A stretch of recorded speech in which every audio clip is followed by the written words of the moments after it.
नमस्कार मित्रों, मेरे YouTube चैनल पर आपका बहुत बहुत स्वागत है। मैं एक बार फिर उपस्थित हूँ एक नई वीडियो के साथ। मित्रों, पिछली वीडियो में हमने लिखित परीक्षा की तैयारी हेतु विज्ञान के अति महत्वपूर्ण प्रश्नों का संग्रह भाग 1 के रूप में प्रस्तुत किया था, जिसके आगे के प्रश्नों को हम आज भाग 2 के रूप में लेकर आपके समक्ष उपस्थित हैं। उम्मीद है आपको वीडियो पसंद आएगा। मित्रों, वीडियो में बहुत महत्वपूर्ण प्रश्नों को शामिल किया गया है, अतः निवेदन है वीडियो को अंत तक देखें ताकि कोई प्रश्न छूटने ना पाए।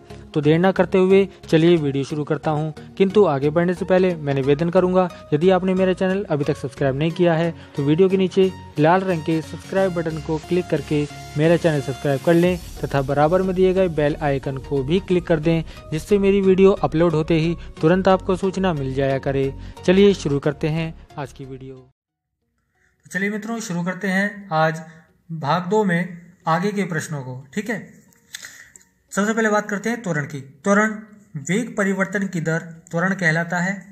त्वरण एक्सेलरेशन ए से प्रदर्शित करते हैं। वेग परिवर्तन बटे समय अंतराल is equal to v2 minus v1 upon t2 minus t1 is equal to delta v upon delta t। ठीक है, चलिए आगे बात करते हैं गति के समीकरणों पर। न्यूटन के गति के समीकरण, पहला v is equal to u plus a t, दूसरा है s is equal to u t plus 1/2 a t square, और तीसरा है मित्रों v square is equal to u square plus 2as, जहां पर v अंतिम वेग, u प्रारंभिक वेग, t समय सेकंड में, s चली गई दूरी, राइट, और a है रेखीय त्वरण। ठीक है, चलिए एक प्रश्न करते हैं इसके ऊपर। एक रेलगाड़ी विरामावस्था से चलना शुरू करती है और 5 मिनट में 72 किलोमीटर प्रति घंटा का वेग प्राप्त कर लेती है। ज्ञात कीजिए उस रेलगाड़ी का त्वरण और रेलगाड़ी द्वारा चली गई दूरी। ठीक है मित्रों, चलिए देखते हैं। तो सबसे पहले यहाँ कहा गया है कि विरामावस्था से चलना शुरू करती है, इसका मतलब प्रारंभिक वेग u, जिसको हम u कहते हैं, वो 0 हो जाएगा। 5 मिनट में 72 किलोमीटर प्रति घंटा का वेग प्राप्त कर लेती है। अंतिम वेग हो गया 72, यानी v is equal to 72 kilometre प्रति घंटा। ठीक है, इसको मीटर प्रति सेकंड में चेंज कर लेंगे, 5/18 से गुणा कर देंगे, 18 चौक 72, 4 पंजे 20 मीटर प्रति सेकंड हो जाएगा। ठीक है, 5 मिनट में, इट मीन्स टी टाइम दिया हुआ 5 मिनट, 5 मिनट यानी 300 सेकंड, 5 गुणा 60 300 सेकंड हो गए। ठीक है, तो सबसे पहले मित्रों बात करते हैं त्वरण की। ए त्वरण जो ए होता है v माइनस यू बटे टी, अंतिम वेग माइनस प्रारंभिक वेग बटे समय, 20 माइनस 0 बटे 300, 20 बटे 300 मीटर प्रति सेकंड या 1/15 मीटर पर सेकंड स्क्वायर। ठीक है, चलिए बी पार्ट करते हैं। हमारे पास गति का समीकरण होता है v square is equal to u square plus 2as, तो v की जगह हमने रख दिया 20 का स्क्वायर, u प्रारंभिक वेग 0, 2 गुणा a हम निकाल चुके हैं मित्रों 1/15। ठीक है, यहाँ पर निकाल चुके थे तो 1/15 रख देंगे इंटू s। ठीक है, अब हम s निकालने के लिए इस सभी को साइड चेंज कर देंगे। डिवाइड में 15 है तो ये मल्टीप्लाई पहुंच जाएगा, 20 की घात 2 गुणा 15, और ये 2 गुणा में तो ये भाग में पहुंच जाएगा। ठीक है, हो जाएगा 400 गुणा 15/2 यानी 3000 metre. It means s is equal to 3 kilometre. ठीक है, बहुत आसान प्रश्न था मित्रों। ठीक है, चलिए आगे चलते हैं। चलिए मित्रों एक प्रश्न और करते हैं। एक व्यक्ति 4 किलोमीटर की दूरी 2 मीटर प्रति सेकंड की चाल से कितने समय में तय कर लेगा। ठीक है, देखिए मित्रों यहाँ दिया हुआ 4 किलोमीटर की दूरी यानी डी बराबर 4 किलोमीटर, 4 गुणा 1000, क्योंकि 1 किलोमीटर में 1000 मीटर होते हैं, गुणा कर दिया, इसको मीटर में चेंज कर लिया, 4000 मीटर। ठीक है, स्पीड यानी s 2 मीटर प्रति सेकंड है, यहाँ दे रखी है, इसको हमने लिख लिया। तो हम जानते हैं समय बराबर दूरी बटे चाल। ठीक है, जब समय बराबर दूरी बटे चाल तो ये हो जाएगा 4000 बटे 2 यानी 2000 सेकंड। अब इसको हम घंटे में चेंज कर लेंगे, 2000 बटे 60 घंटा बन जाएंगे, 100/3 घंटा हो जाएगा मित्रों। ठीक है, यानी इसको हम ऐसे भी ले सकते हैं 33 सही 1/3 घंटा। ठीक है, ओके, चलिए आगे बात करते हैं बल F m गुणा a यानी द्रव्यमान गुणा त्वरण। इस फॉर्मूले के ऊपर भी कुछ क्वेश्चंस आ सकते हैं, तो हम इस तरह के प्रश्न भी करेंगे। ठीक है, चलिए एक क्वेश्चन हम करते हैं। गति के समीकरण के आधार पर एक ट्रक विरामावस्था से चलकर 20 सेकंड में 400 मीटर की दूरी तय करता है, इसका त्वरण क्या होगा। मित्रों बताया गया है 20 सेकंड में, इसका मतलब t बराबर 20 सेकंड हो जाएगा। ठीक है, s यानी दूरी 400 मीटर है, प्रारंभिक वेग विरामावस्था चल रही है, प्रारंभिक वेग 0 हो जाएगा। तो हमारे पास फॉर्मूला होता है s बराबर ut प्लस 1/2 at स्क्वायर। इसमें s की जगह हमने 400 रख दिया, u प्रारंभिक वेग 0 गुणा t 20, 0 गुणा 20 हो गया, प्लस 1/2 a तुरंत दे नहीं रखा है और गुणा 20 का स्क्वायर हो जाएगा। तो मित्रों कितना हो जाएगा देख लीजिएगा, 400 हो जाएगा। 1/2 गुणा a गुणा ये भी 400 हो जाएगा। हम साइड चेंज करेंगे, 400/400 गुणा 2 हो जाएगा। ठीक है, 400 से 400 कैंसिल आउट, एक बार 2 एकम 2, यानी a बराबर आ जाएगा 2 मीटर प्रति सेकंड स्क्वायर। ठीक है, चलिए आगे चलते हैं। ठीक है, अब हम थोड़ा सा कुछ तथ्यों के बारे में जानकारी कर लेते हैं। कार्य होता है बल गुणा विस्थापन। ठीक है मित्रों, कार्य करने की जो क्षमता होती है उसको ऊर्जा कहा जाता है। ऊर्जा का मात्रक जूल होता है। 1 किलो जूल बराबर 1000 जूल होते हैं। ठीक है, गतिज ऊर्जा के बारे में अगर हम बात करें तो गतिज ऊर्जा बराबर 1/2 mv², जहां m वस्तु का द्रव्यमान और v वेग। ठीक है, चलिए इसके ऊपर एक सवाल करते हैं मित्रों। क्वेश्चन है 15 किलोग्राम द्रव्यमान की एक वस्तु 4 मीटर पर सेकंड के एक समान वेग से गतिशील है, वस्तु की गतिज ऊर्जा कितनी होगी। ठीक है, तो m दे रखा है 15 kg, v हमारा वेग है 4 मीटर पर सेकंड। तो गतिज ऊर्जा का जो फॉर्मूला होता है 1/2 mv² होता है मित्रों। तो 1/2 गुणा 15 गुणा 4 गुणा 4। ठीक है, 2 दूनी 4, 15 दूनी 30, 30 चौक 120। ठीक है, तो कितना आ जाएगा 120 जूल हमारा आंसर आ जाएगा गतिज ऊर्जा के। ठीक है, राइट, काइनेटिक एनर्जी 120 जूल। चलिए आगे चलते हैं स्थितिज ऊर्जा की ओर। स्थितिज ऊर्जा का फॉर्मूला होता है मित्रों mgh, यानी m गुणा g गुणा h, जहां m वस्तु का द्रव्यमान, g गुरुत्वीय त्वरण और h ऊंचाई है। ठीक है, चलिए आगे चलिए अब एक सवाल कर लेते हैं गतिज ऊर्जा के ऊपर। 10 किलोग्राम द्रव्यमान की एक वस्तु को भूमि से 6 मीटर की ऊंचाई तक उठाया जाता है। इस वस्तु में विद्यमान ऊर्जा का परिकलन करो। तो मित्रों, जब वस्तु को हम कोई वस्तु रखी हुई है, उस वस्तु को हम उठाते हैं तो वो पहले विराम अवस्था में थी। ठीक है, इसका मतलब क्या हुआ, उसमें स्थितिज ऊर्जा होगी, तो उसमें स्थितिज ऊर्जा का फॉर्मूला लगेगा। m यहाँ पर दे रखा है 10 kg। ठीक है, h 6 मीटर उठाया गया है तो ऊंचाई हो जाएगी। g का मान होता है 9.8 मीटर पर सेकंड स्क्वायर, गुरुत्वीय त्वरण होता है। तो यहाँ पर हम फॉर्मूला लगाएंगे, स्थितिज ऊर्जा बराबर m गुणा g गुणा h, 10 गुणा 9.8 गुणा 6, तो इसको गुणा करने पर आ जाएगा 588 जूल। ठीक है, ये हमारा आंसर हो जाएगा, स्थितिज ऊर्जा आ जाएगी। ठीक है, चलिए एक सवाल और करते हैं। 12 किलोग्राम की एक वस्तु धरती से, ठीक है, एक निश्चित ऊंचाई पर स्थित है। यदि इसकी स्थितिज ऊर्जा 480 जूल है, स्थितिज ऊर्जा दे रखी है मित्रों, तो वस्तु धरती के सापेक्ष कितनी ऊंचाई पर है, फॉर्मूला वही लगेगा। ठीक है, उसमें हमें केवल h निकालनी है। अब की बार हमें क्या दे रखा है, हमें स्थितिज ऊर्जा दे रखी है। ठीक है, चलिए जो नोट कर लेते हैं हम, जो भी चीज़ हमारे पास है। g का मान 10 मीटर प्रति सेकंड दिया हुआ है, m बराबर 12 kg है, पोटेंशियल एनर्जी यानी स्थितिज ऊर्जा 480 जूल दे रखी है। तो स्थितिज ऊर्जा बराबर m गुणा g गुणा h, यहाँ पर 480 रख देंगे स्थितिज ऊर्जा का मान, क्योंकि हमें दे रखा है m 12, g 10 दे रखा है, गुणा h। तो h बराबर कितना हो जाएगा 480/12 गुणा 10, नीचे आ जाएगा भाग में। तो इसको जब हम मित्रों 0 से 0 कैंसिल, 12 चौक 48। ठीक है, h बराबर 4 मीटर आ जाएगा। ठीक है, चलिए मित्रों चलते हैं अगले पॉइंट पर। ध्वनि किस प्रकार की तरंगे हैं, यांत्रिक तरंगे हैं।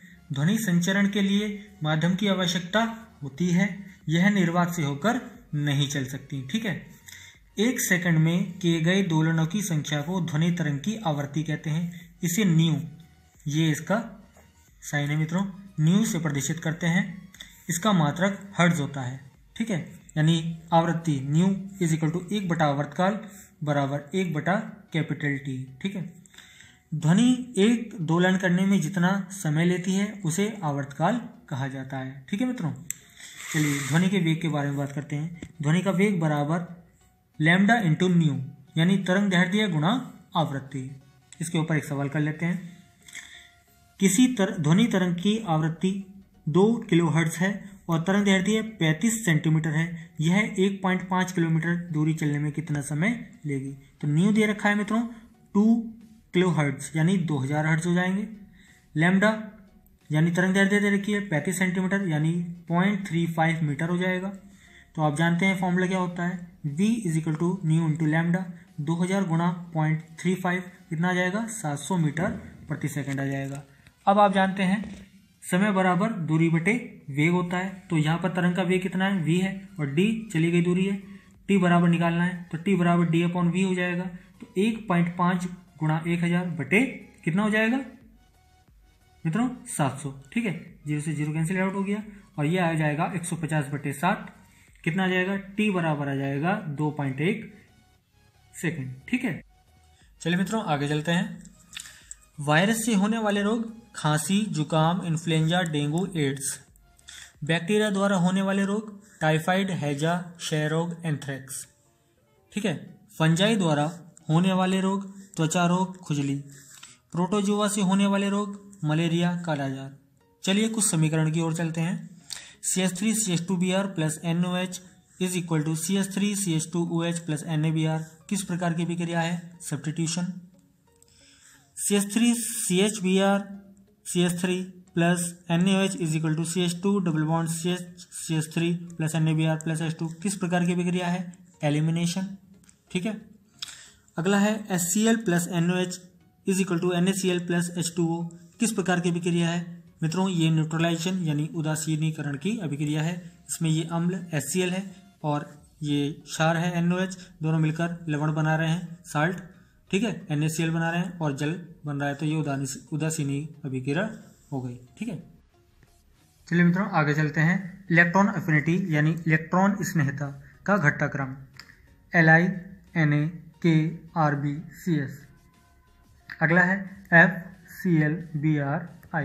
ठीक है, इस समीकरण को पूरा करना है। Zn plus dash is equal to ZnSO4 plus H2।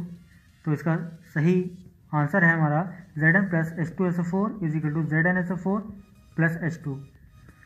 निम्नलिखित समीकरण को संतुलित करना है। FeH2O plus Fe3O4 plus H2। तो इसका संतुलित समीकरण होगा 3Fe plus H2O is equal to Fe3O4 plus 4H2। ठीक है, संयोजन अभिक्रिया बता रहा हूँ मित्रों। CaO plus H2O is equal to CaOH whole twice. 2H2 plus O2 is equal to 2H2O। ठीक है, रेडॉक्स अभिक्रिया बता रहा हूँ मित्रों। CuO प्लस H2 गर्म करने पर Cu प्लस H2O। तो यहाँ पर H2 का उपचयन हुआ। ठीक है, और यहाँ पर CuO का अपचयन हुआ। ठीक है, चलिए बेकिंग सोडा का सूत्र के बारे में बात करते हैं। NaHCO3 sodium hydrogen carbonate. धावन सोडा का सूत्र है Na2CO3 10H2O। सक्रियता श्रेणी में सबसे अधिक अभिक्रियाशील धातु है पोटेशियम यानी K, इसके बाद Na सोडियम। ठीक है, तथा सबसे कम अभिक्रियाशील Au गोल्ड। ठीक है, पृथ्वी की परपट्टी में प्राकृतिक रूप से पाए जाने वाले तत्वों या यौगिकों को खनिज कहा जाता है। ठीक है, इलेक्ट्रॉन निगेटिविटी का ऑर्डर हम आपको बता रहे हैं, घटनाक्रम Li Na K Rb Cs FCl Br I। ठीक है, नग्न बीज वाले पौधों को कहा जाता है अनावृत बीजी या विवृत बीजी, जिम्नोस्पर्म। ठीक है, अनावृत बीजी पौधों के उदाहरण कौन कौन से हैं मित्रों? चीड़, तालिसपत्र, प्रसरल जिसे स्प्रूस बोलते हैं, सनोबर जिसे फर बोलते हैं, देवदार जिसको सीडर बोलते हैं। ठीक है, साइकस के तनों से मंड निकालकर खाने वाला साबूदाना तैयार किया जाता है मित्रों। ठीक है, क्वेश्चन आ सकता है कि साबूदाना का निर्माण किस चीज से किया जाता है? तो वो होता है साइकस के तनों से निकलने वाले मंड से। ठीक है, चलिए आगे चलिए मित्रों बात करते हैं आवृत बीजी की। बंद बीज वाले पौधों को सपुष्पक संवृत बीजी या आवृत बीजी कहा जाता है, एंजियोस्पर्म। आवृत बीजी को दो भागों में बांटा जाता है, एक बीजपत्री और द्विबीजपत्री। तने का कार्य, तने का कार्य जड़ तथा अवशोषित जल तथा लवणों को ऊपर की ओर पहुंचाना है, जो पत्ती में पहुंचकर सूर्य के प्रकाश में संश्लेषण के काम में आता है। तने द्वारा ही भोजन पौधे के प्रत्येक भाग तक पहुंचता है। इसके अतिरिक्त तना ही पौधे को सीधा खड़ा रखता है। ठीक है, कुछ एक बीजपत्री पौधे के उदाहरण दे रहे हैं हम आपको। ताड़, खजूर, ईख, बांस और प्याज, लहसुन। ठीक है, द्विबीजपत्री के उदाहरण चना, मटर, सेम, मूंगफली इत्यादि। बात करते हैं कशेरुकी की हृदय की। तो कशेरुकी प्राणियों का हृदय हृदय पेशी यानी कार्डिक मसल से बना होता है, जो एक अनैच्छिक पेशी है। मनुष्य का दिल 1 मिनट में 70 ml रक्त पंप करता है। हृदय के दाई भाग का कार्य पृष्ठीय और अधर महाशिरा के द्वारा आए यानी पल्मोनरी शिरा के द्वारा आए ऑक्सीजन विहीन रक्त को दाएं अलिंद में एकत्र करना और इसे दाएं निलय से होकर फेफड़ों में पंप करना। ठीक है, चलिए मित्रों बात करते हैं हृदय के बाएं भाग की। हृदय के बाएं भाग का कार्य, यह भाग फुफ्फुस लंग से ऑक्सीजन युक्त रक्त को बाएं अलिंद में एकत्रित करता है। बाएं अलिंद से रक्त बाएं निलय में स्थानांतरित होता है, जो महाधमनी के माध्यम से शरीर में पंप करता है। मनुष्य के मस्तिष्क का वजन लगभग 1350 ग्राम। मस्तिष्क का सबसे बड़ा भाग प्रमस्तिष्क, जिसे सेरेब्रम कहते हैं। मानव खोपड़ी में हड्डियों की संख्या 8। वृक्क यानी किडनी का वजन 150 ग्राम। मनुष्य की सबसे छोटी हड्डी स्टेपीज, जो कान में होती है। शरीर की सबसे मजबूत हड्डी मित्रों जबड़े की हड्डी होती है। सामान्य मनुष्य का रक्तचाप 120/80 mm होता है। मानव शरीर में जल की मात्रा 65 से 80% होती है। मानव शरीर में रक्त की मात्रा 5 से 6 लीटर होती है। रक्त को शुद्ध करता है मित्रों किडनी। लाल रक्त कणिका आरबीसी का निर्माण होता है अस्थि मज्जा में। ठीक है, चलिए आगे चलते हैं। अगला है मित्रों डब्ल्यूबीसी यानी श्वेत रुधिर कणिका। श्वेत रुधिर कणिका का जीवन काल होता है 1 से 4 दिन। डब्ल्यूबीसी यानी श्वेत रुधिर कणिका को कहा जाता है ल्यूकोसाइट। आरबीसी को कहा जाता है एरिथ्रोसाइट। शरीर का जो ताप नियंत्रक होता है वो होता है हाइपोथैलेमस। सर्वदाता रक्त समूह ओ रक्त समूह, सर्वग्राही रक्त समूह एबी। ब्लड बैंक किस अंग को कहा जाता है मित्रों? प्लीहा यानी स्प्लीन को हम ब्लड बैंक कहते हैं। भोजन का पाचन प्रारंभ होता है मुख से। पित्त बाइल स्रावित होता है यकृत से, लीवर से। विटामिन ए संचित होता है यकृत में। शरीर की सबसे बड़ी ग्रंथि होती है मित्रों यकृत यानी लीवर। शरीर की सबसे छोटी ग्रंथि होती है पिट्यूटरी। लार में पाया जाने वाला एंजाइम टाइलिन। ठीक है, मनुष्य का हृदय होता है 4 कोष्ठीय। शरीर की सबसे बड़ी कोशिका होती है मित्रों तंत्रिका तंत्र। मानव मूत्र का जो पीएच मान होता है वो होता है 6। शरीर का जो सामान्य ताप होता है मित्रों 98.6 फ़ारेनहाइट या 37 डिग्री सी। ठीक है, कहीं कहीं मित्रों 98.4 डिग्री फ़ारेनहाइट भी बताया जाता है, जिसका मान 36.9 डिग्री सी होता है। ठीक है, चलिए मित्रों आगे चलते हैं। अगला पॉइंट है दूध को पचाने वाला एंजाइम रेनिन। हीमोग्लोबिन का कार्य ऑक्सीजन का परिवहन। हीमोग्लोबिन का मुख्य तत्व है लोहा। आरबीसी का शमशान कहा जाता है प्लीहा को। क्रेब्स चक्र में किसका संश्लेषण होता है? पायरुविक अम्ल का। ठीक है, यूरिया का निर्माण होता है वृक्कों में। जीवन रक्षक हार्मोन किस ग्रंथि से स्रावित होता है? उत्तर है एड्रिनल। इंसुलिन के स्रावन का स्रोत है मित्रों अग्नाशय। चलिए आगे देखते हैं। नेत्रदान में आंख का कौन सा भाग प्रयुक्त किया जाता है? उत्तर है कार्निया। किस विटामिन में कोबाल्ट पाया जाता है? Vitamin B12। अपवर्तनांक का सूत्र है मित्रों निर्वात में प्रकाश की चाल बटे माध्यम में प्रकाश की चाल म्यू = C/V। विभवांतर की बात करते हैं W/Q = I/R। एक इलेक्ट्रॉन पर आवेश होता है ऋणात्मक आवेश होता है मित्रों -1.6 × 10⁻⁻19 कूलाम। ठीक है, चलिए मित्रों आगे चलते हैं।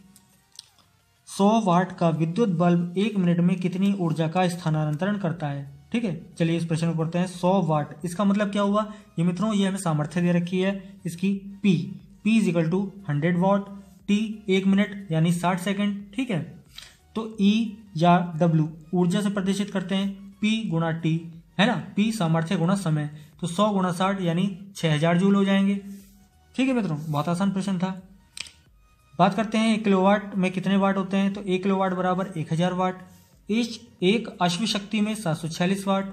1 किलोवाट घंटा जो होती है वो 3.6 गुणा 10⁶ जूल के बराबर होती है। चलिए मित्रों, मैं आपको एक डायग्राम दिखा रहा हूँ जिसमें PVIR शक्ति, विभवांतर, धारा और जो प्रतिरोध होता है R, उसके हम सूत्र के बारे में बात कर लेते हैं। P पावर शक्ति जो वाट में प्रतिष्ठित होती है, ठीक है। V वोल्टेज जो वोल्ट में प्रतिष्ठित होता है। I करंट होता है जो एम्पियर में प्रतिष्ठित होता है। R रेजिस्टेंस प्रतिरोध जो ओम में प्रतिष्ठित होता है, ठीक है। इसके सूत्र कौन कौन से होते हैं देख लीजिए। V के बारे में बात करते हैं, विभवांतर। विभवांतर होता है I गुणा R, धारा गुणा प्रतिरोध। दूसरा होता है P बटे I, ठीक है, सामर्थ्य बटे धारा, और P गुणा R का अंडर रूट, ठीक है। ये 1 2 3 फॉर्मूले हो गए V के। इसी प्रकार प्रतिरोध के 3 फॉर्मूले हैं 1 2 3। V R is equal to V upon I, R is equal to P upon I square और R is equal to V square upon P, ठीक है। I के बारे में, धारा के बारे में बात करते हैं। 3 फॉर्मूले होते हैं 1 2 3। तो V upon R, I is equal to V upon R, I is equal to P upon V और I is equal to under root of P upon R। इसी प्रकार मित्रों P के बारे में बात करते हैं, पावर के बारे में। तो P is equal to R into I square, P is equal to I into V और P is equal to V square upon R, ठीक है। तो इस जो डायग्राम है इससे आप यदि धारा से संबंधित, प्रतिरोध, विभवांतर से संबंधित कोई प्रश्न आता है तो इन फॉर्मूला का यूज करके आप डायरेक्टली उस सवाल को कर सकते हैं। तो मित्रों, उम्मीद करता हूँ आपको आज की वीडियो पसंद आई होगी, ठीक है। तो यदि आपको ये वीडियो पसंद आई है तो कृपया आप वीडियो को लाइक और शेयर करें ताकि अन्य लोग भी इसका लाभ ले सकें। मिलता हूँ अगली वीडियो में नए टॉपिक के साथ, तब तक के लिए आपका बहुत बहुत धन्यवाद। और चलते चलते निवेदन करता हूँ, चैनल को सब्सक्राइब करना बिल्कुल ना भूलें ताकि आप सभी पाठ्य सामग्री का लाभ ले पाएं।